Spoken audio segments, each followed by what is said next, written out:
Assalamualaikum warahmatullahi wabarakatuh. Saya dari kelompok 1 akan menjelaskan materi tentang CPU. Dan penjelasan tentang CPU ini akan dibawakan oleh 5 pemateri. Saya sendiri sebagai pemateri pertama atas nama Nur Ramadhani dengan NIM D0222303 yang akan menjelaskan tentang definisi dan fungsi dari sebuah CPU. Nah, apa sih definisi dari sebuah CPU? CPU atau kepanjangan dari Control Unit Processing adalah otak dari sebuah komputer yang bertanggung jawab untuk melakukan instruksi program. Selain itu, CPU juga bertanggung jawab untuk mengelola sumber daya sistem seperti mengatur akses ke memori dan perangkat keras lainnya. Nah, selanjutnya, apa sih fungsi dari sebuah CPU? Fungsi dari sebuah CPU meliputi eksekusi perintah aritmatika, logika, kontrol, dan pengambilan keputusan. Selain itu, CPU juga berfungsi untuk mengolah data dan menyediakan daya komputasi yang diperlukan untuk menjalankan aplikasi dan tugas-tugas komputasi lainnya. Sekian penjelasan materi dari saya. Penjelasan materi berikutnya akan dilanjutkan oleh materi selanjutnya. Sekian penjelasan materi dari saya. Penjelasan materi selanjutnya akan dibawakan oleh pemateri berikutnya. Assalamualaikum warahmatullahi wabarakatuh. Perkenalkan, nama saya Irfan Jayadi dengan NIM D0222322. Di sini saya akan menjelaskan jenis CPU dan struktur dari CPU. Jenis CPU yang pertama itu ada dari Intel.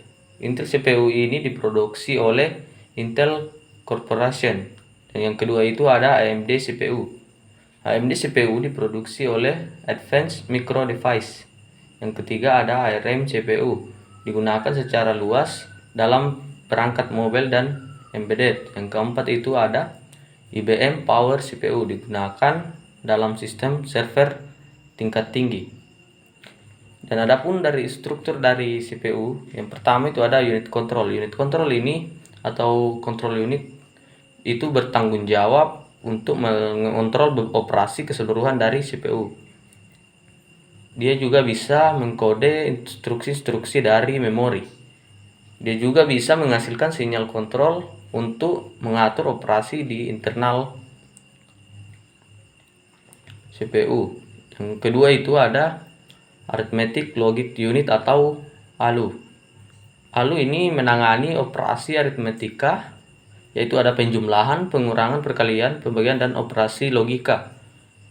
Dia juga melakukan perhitungan dan operasi logika yang diperlukan untuk instruksi yang diberikan. Yang ketiga itu ada register. Register itu adalah tempat penyimpanan sementara untuk data yang sedang diolah. Register data menyimpan data sementara. Register alamat menyimpan alamat memori, dan register status menyimpan informasi tentang status CPU. Yang keempat itu adalah bus. Bus itu berfungsi untuk menghubungkan komponen CPU dan memori. Bus juga mengirimkan sinyal. Bus kontrol mengirimkan sinyal kontrol yang diperlukan untuk mengarahkan operasi. Yang kelima adalah memory cache. Memory cache berfungsi untuk menyimpan data yang sering digunakan secara sementara untuk meningkatkan kecepatan akses. Terdapat 3 cache yang berbeda. Yang pertama itu L1, L2, dan L3 dengan tingkat kecepatan dan kapasitas yang berbeda. Yang keenam itu ada pipeline. Pipeline itu untuk memecahkan eksekusi instruksi menjadi beberapa tahap yang berbeda. Masing-masing tahap itu dapat menangani instruksi yang berbeda secara bersamaan untuk meningkatkan throughput. Yang ketujuh itu ada instruksi set. Instruksi set itu adalah kumpulan instruksi yang dapat dijalankan oleh CPU. Yang kedelapan adalah clock. Clock itu memberikan tanda waktu yang mengatur kecepatan eksekusi instruksi. Yang kesembilan ada decoder atau pemecah instruksi. Decoder itu untuk mengubah instruksi-instruksi yang diambil dari memori menjadi operasi-operasi yang dapat dimengerti oleh unit kontrol dan ALU. Yang ke-10 itu ada floating point unit atau FPU. FPU ini khusus untuk menangani operasi floating point, misalnya perhitungan desimal itu. Dan yang ke-11 itu ada MMU atau Memory Management Unit. MMU berfungsi untuk mengelola akses ke memori fisik dan virtual. Dia juga memetakan alamat virtual ke alamat fisik. Struktur dari CPU ini dapat bervariasi tergantung pada tujuan dan penggunaan kemampuan komputer. CPU modern seringkali memiliki arsitektur superscalar, pipelineed, dan multicore untuk meningkatkan kinerja dan efisiensi. Baik, mungkin itu saja penjelasan dari saya. Assalamualaikum warahmatullahi wabarakatuh. Baiklah, perkenalkan, nama saya Mahmudin, NIM D0222317. Di sini saya akan melanjutkan materi mengenai CPU, lebih tepatnya tentang clock speed dan core. Jadi kedua ini merupakan parameter untuk mengukur kecepatan dari CPU. Nah, untuk clock speed itu sendiri artinya kecepatan komputer dalam melakukan proses instruksi dalam satu siklus. Nah, untuk core itu sendiri adalah jumlah atau banyaknya unit pemrosesan yang ada di dalam CPU. Nah, clock speed ini bisa dibilang merupakan patokan bagaimana atau ukuran kecepatan dari CPU ini. Satuannya berupa gigahertz. Nah, jika dianalogikan, misalkan CPU ini merupakan pabrik. Kemudian di dalam pabrik ini ada core atau pekerja. Misalkan ada 2 pekerja atau 2 core. Nah, setiap pekerja ini kan memiliki kecepatan dalam bekerja. Nah, itu yang dinamakan clock speed. Artinya kecepatan core dalam bekerja. Nah, jika dianalogikan, terdapat 2 CPU atau CPU A dengan CPU B. Nah, di CPU A ini memiliki clock speed 3,0 GHz dengan core 2. Kemudian CPU B ini memiliki clock speed 2,5 GHz dengan core sebanyak 6. Nah, CPU A ini belum tentu lebih cepat dibandingkan dengan CPU B karena clock speed yang lebih tinggi dibandingkan CPU B.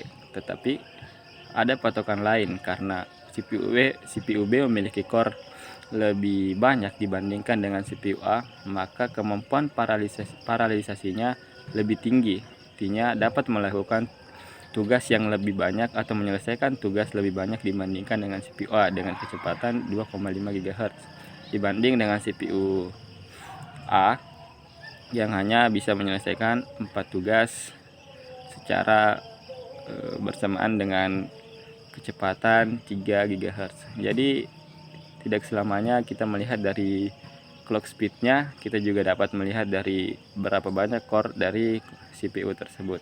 Untuk pembahasan tentang clock speed dan core, sekian. Saya lanjutkan ke pemateri berikutnya.